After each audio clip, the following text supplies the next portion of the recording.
warahmatullahi wabarakatuh. Bertemu lagi dengan saya dalam pelajaran Sejarah Kebudayaan Islam kelas 10. Anak-anakku yang saat ini masih belajar di rumah, apa kabar kalian semua? Semoga selalu dalam keadaan sehat walafiat, selalu semangat dalam mengikuti pembelajaran.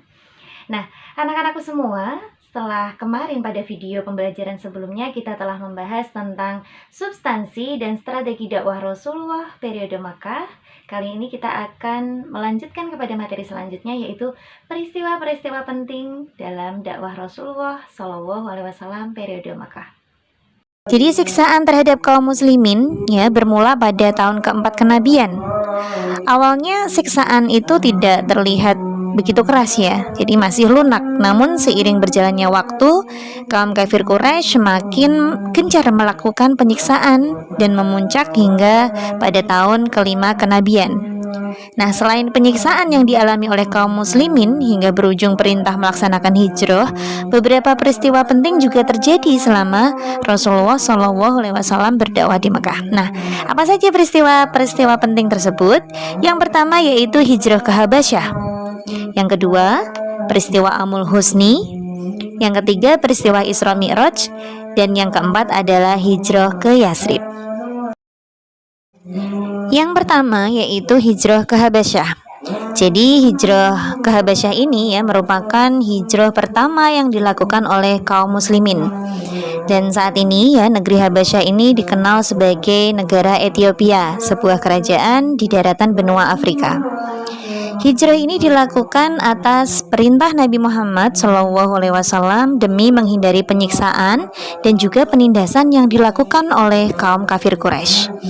Jadi pada tahun 615 Masehi atau tahun kelima kenabian, berangkatlah kaum muslimin ini menuju Habsyi atau Habasyah.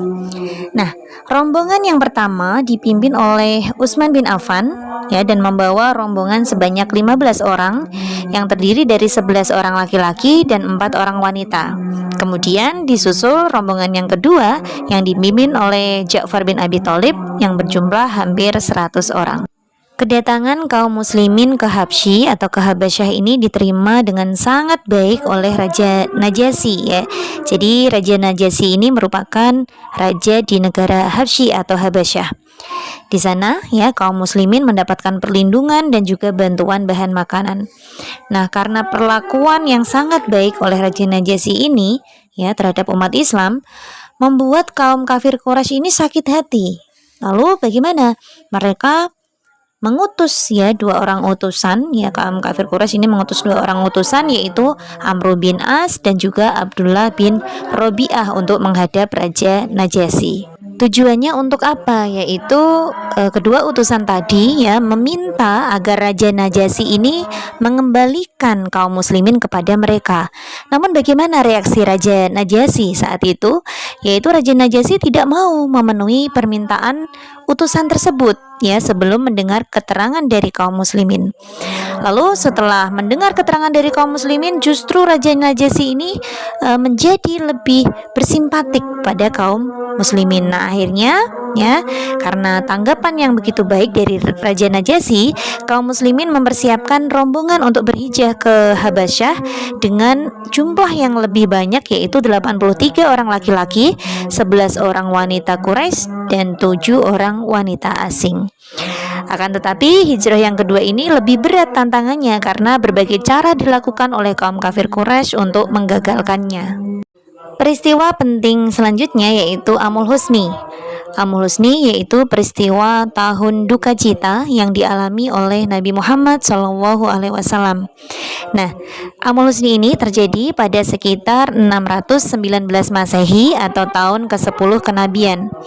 Pada tahun tersebut, Rasulullah kehilangan 2 orang penting sekaligus dalam kehidupan beliau, yaitu istri beliau, Sayyidina Khadijah, dan juga paman yang sekaligus pelindung beliau, yaitu Abu Thalib. Sebagaimana kita ketahui bahwa Nabi Muhammad SAW mendapatkan sosok pendamping yang ideal dari diri seorang Sayyidina Khadijah.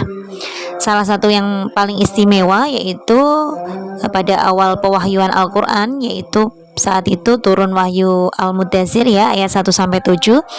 Ketika itu sebelumnya Nabi Muhammad SAW sudah kita bahas pada video sebelumnya, yaitu bertemu dengan malaikat Jibril, dan ketika itu beliau masih gemetar lalu pulang dan minta untuk diselimuti oleh Sayyidina Khadijah. Beliau berkata, selimutilah aku, selimutilah aku. Lalu disinilah peran Sayyidina Khadijah, yaitu meneguhkan hati Nabi Muhammad SAW dan juga meyakinkan bahwa takdir besar tengah bergerak kepada Nabi Muhammad SAW, yaitu menjadi utusan Allah Subhanahu wa Ta'ala. Sementara itu, Abu Thalib adalah pengganti orang tua bagi Nabi Muhammad. Jadi sejak kecil beliau sudah kehilangan sang ayah Abdullah, dan ketika itu Nabi Muhammad menjadi yatim piatu karena ketika itu ibunda beliau tercinta, yaitu Siti Aminah, berpulang ketika beliau baru berusia 6 tahun. Dan berlanjut lagi ya dengan meninggalnya Abdul Muthalib, yaitu sang kakek. Pada saat itu Nabi Muhammad berusia 8 tahun. Jadi Abi Thalib ini ya sebagai pelindung ya dan juga pengganti orang tua bagi Nabi Muhammad. Dengan meninggalnya paman beliau Abu Thalib dan juga Sayyidina Khadijah istri beliau, musibah demi musibah datang bertubi-tubi karena keduanya adalah orang yang sangat gigih membela dan melindungi beliau. Nah, sejak saat itu kaum kafir Quraisy semakin gencar melancarkan gangguan kepada Rasulullah SAW. Tahun meninggalnya Abu Thalib dan Siti Khadijah ini disebut dengan Amul Husni atau tahun kesedihan. Peristiwa penting yang ketiga yaitu peristiwa Isra Mi'raj. Kalian bisa lihat pada bagian tersebut, Isra ya merupakan perjalanan Nabi pada waktu malam dari Masjidil Haram ke Masjidil Aqsa dengan mengendarai buruk. Sedangkan Mi'raj yaitu perjalanan Nabi Muhammad dari Masjidil Aqsa ke Sidratul Muntaha dengan ditemani oleh malaikat Jibril. Dalam perjalanan ke Sidratul Muntaha, Rasulullah SAW dan malaikat Jibril singgah di 7 lapis langit dan dipertemukan dengan para nabi.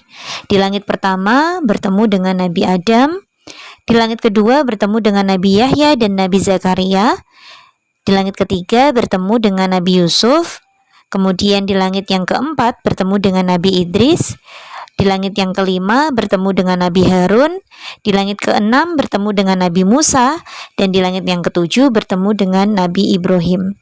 Dari langit yang ketujuh tadi, Rasulullah naik lagi menuju Baitul Ma'mur. Nah, di Baitul Ma'mur ini setiap harinya dimasuki oleh 70.000 malaikat, yang setelahnya tidak keluar lagi dari dalam Baitul Ma'mur tersebut. Kemudian dari Baitul Ma'mur, Rasulullah diangkat lagi untuk menuju ke Sidratul Muntaha, yaitu untuk menghadap Allah Subhanahu wa Ta'ala. Nah, di situ Allah Subhanahu wa Ta'ala mewajibkan sholat sebanyak 50 rakaat.